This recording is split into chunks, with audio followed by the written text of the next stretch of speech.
Vamos dar uma olhada aí, a reportagem da Folha. O prefeito cogita evacuar todos os 40 mil habitantes de cidade do Rio Grande do Sul. Estou falando de Eldorado do Sul. O Hernani Gonçalves, prefeito do PDT, cogitou pedir a todos os moradores que deixem a cidade, uma das mais atingidas pelas chuvas no Rio Grande do Sul, há uma semana praticamente, né, que chove muito no estado. E aí a gente está acompanhando, conversando com as pessoas, algumas já começaram a sair da cidade de Eldorado do Sul. É o caso da nossa entrevistada. A gente vai conversar agora com a Rafaela Bastos. Ela passou por Canoas, cidade que a gente estava agora trazendo informações, e está agora em Porto Alegre. Vai conversar com a gente. Bem-vinda, Rafaela. Conta pra gente exatamente como é que foi essa sua saída, né, de Eldorado do Sul. Por que você decidiu sair? É óbvio, né, mas eu quero te ouvir como isso se deu, como é que foi o trajeto chegar até Porto Alegre, onde você está em Porto Alegre também. Boa tarde. Boa tarde, meninos. Muito obrigada pela visibilidade, né, que vocês estão aí dando para minha cidade. Eu sou moradora de Eldorado do Sul desde o dia que eu nasci, né? Meus pais também nasceram na região das Ilhas, que é bem próximo, né, entre Porto Alegre e Guaíba. Eu moro no bairro Itaí, que é aquele primeiro bairro na descida da BR-290 ali, onde o viaduto cedeu. Um bairro que eu acredito que tenha sido um dos mais atingidos, se não o mais, né, da cidade. E na quarta-feira, era feriado, comecei a receber alguns familiares da Ilha da Pintada na minha casa, porque lá já estava subindo um pouco a água. E também fui até a casa do meu namorado, que é no mesmo bairro que eu moro, na avenida principal do bairro. E como a casa dele já tinha sido atingida nas enchentes de setembro e novembro, eu fui levantar os móveis na casa dele, ele já se abrigou na minha casa também, levou boa parte dos bens materiais dele lá para minha casa, né? Aí na quinta-feira, a água continuou subindo e foi muito rápido, tudo muito rápido. 5 horas da tarde já tinha água na minha rua, o que só aconteceu em novembro, né? Até então também não tinha acontecido. E na minha casa nunca tinha entrado, mas eu fiquei acompanhando a madrugada toda. E às 4 horas da manhã, a água entrou dentro da minha residência. E eu, junto com os meus primos, né? A gente, que estavam abrigados na minha casa e meu namorado, meu pai pediu pra gente sair de casa para não correr risco e porque, como às 10 horas da noite da quinta-feira faltou energia, a gente ficou sem sinal também. A cidade ficou completamente incomunicável, assim, não tinha como se comunicar. Eu acho que foi aí que bateu o desespero, né? Foi até o trecho do vídeo, né, meu, que viralizou lá no TikTok, que foi no momento em que acabou a energia, a gente ficou sem luz, sem internet, sem nada, e não conseguia falar com ninguém, ninguém sabia se estava vivo, se estava morto. E também a água começou a subir muito rápido, então a gente não conseguia enxergar o tanto que a água estava subindo, né? Foi desesperador, assim, a noite. As noites foram perturbadoras, né? E a gente saiu, eu peguei a minha cadela e saímos em direção ao posto de gasolina que a gente tinha deixado o carro, que lá até então também não pegaria água. Fomos para Canoas, que é a cidade em que a minha irmã reside, no condomínio, no bairro Fátima. E chegando lá, né, a gente acho que foi um dos últimos a conseguir acessar Porto Alegre e Canoas, porque depois foram bloqueadas as estradas tanto para Guaíba quanto para Porto Alegre. E chegando lá, a Avenida Guilherme Michel, ali na Rio Branco, já estava alagada. Fomos até o condomínio da minha irmã e a gente achou que lá a gente estava seguro, né? Consegui falar para ela: ó, tá tudo certo, a gente vai ficar aqui na tua casa, né? Até a água baixar, porque a gente tinha a esperança de que fosse coisa de 2, 3 dias no máximo, né? E a gente ficou lá daí no apartamento dela. 1 hora da tarde, mais ou menos, da sexta-feira, eu fui no mercado e vi que o mercado estava vazio. Não tinha água, não tinha comida, não tinha nada. Aí a gente comprou Aham. algumas bolachas, umas coisas assim, mas a gente não tinha noção de que a água chegaria até Canoas, muito menos na proporção em que chegou, né?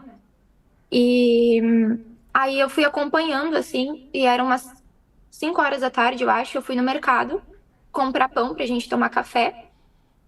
E não tinha pão no mercado, ainda não tinha nada, né? Não repuseram as mercadorias no mercado, achei muito estranho. E o mercado Zorteia, né, que fica ali na rua da minha irmã, eles puxaram a grade. E aí eu questionei a moça do caixa, né? Falei: moça, vocês estão fechando mais cedo? Aí ela: não, é que a água tá chegando aqui. Uhum. Aí ela tinha me dito que o Rio Jacuí era cerca de 3 quilômetros para dentro ali do bairro, era bem longe, né? Caramba. Voltei pro apartamento e falei pra minha irmã: nossa, a água tá chegando ali no mercado, né? E fui acompanhando de hora em hora. Aí a última vez que eu fui, antes de dormir, eram às 11 horas da noite, estava na esquina, num boteco que tem.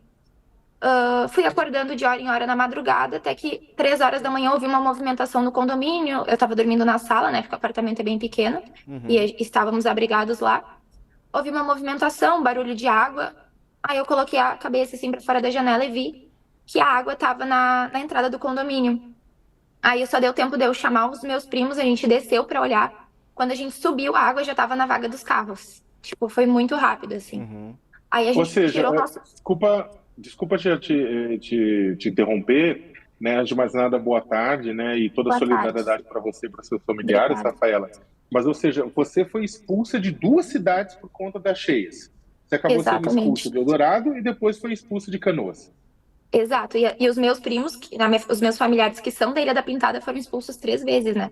Saíram da Ilha da Pintada para Eldorado, de Eldorado saíram alguns para Canoas, outros para Porto Alegre. A gente foi se separando aí, né? Cada um tentou se salvar, né? Porque E aí é, a gente não.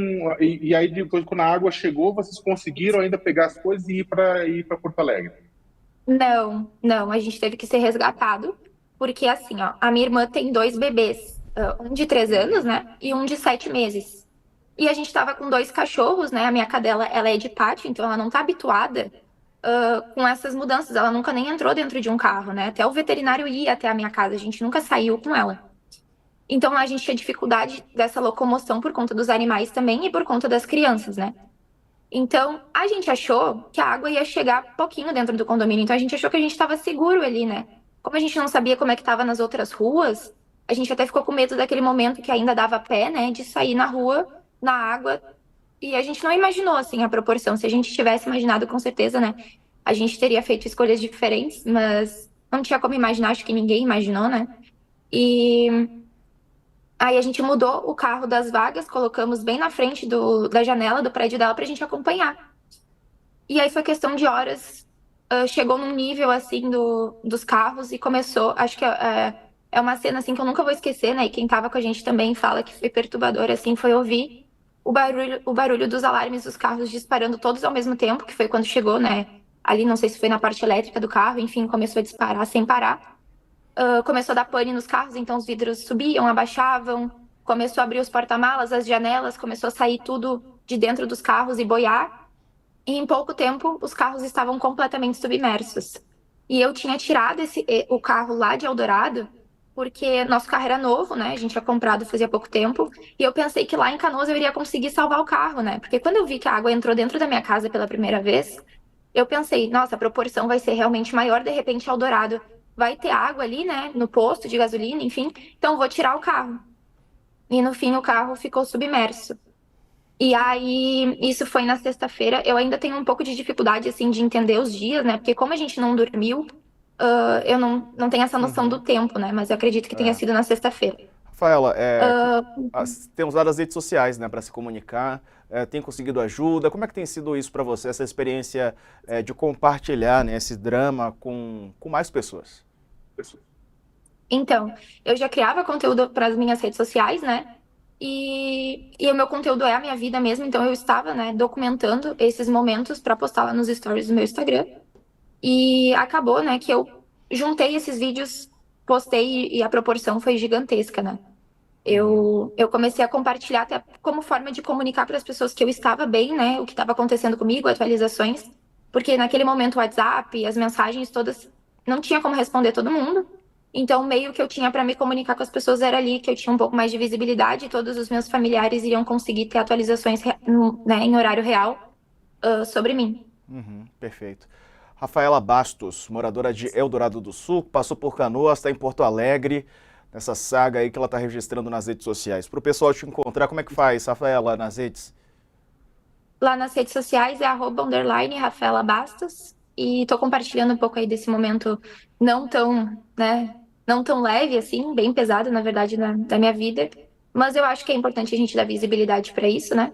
É E informação, né? agradeço a oportunidade. Obrigado, Rafaela. Um abraço para você. Se cuide por aí. Obrigada. Valeu.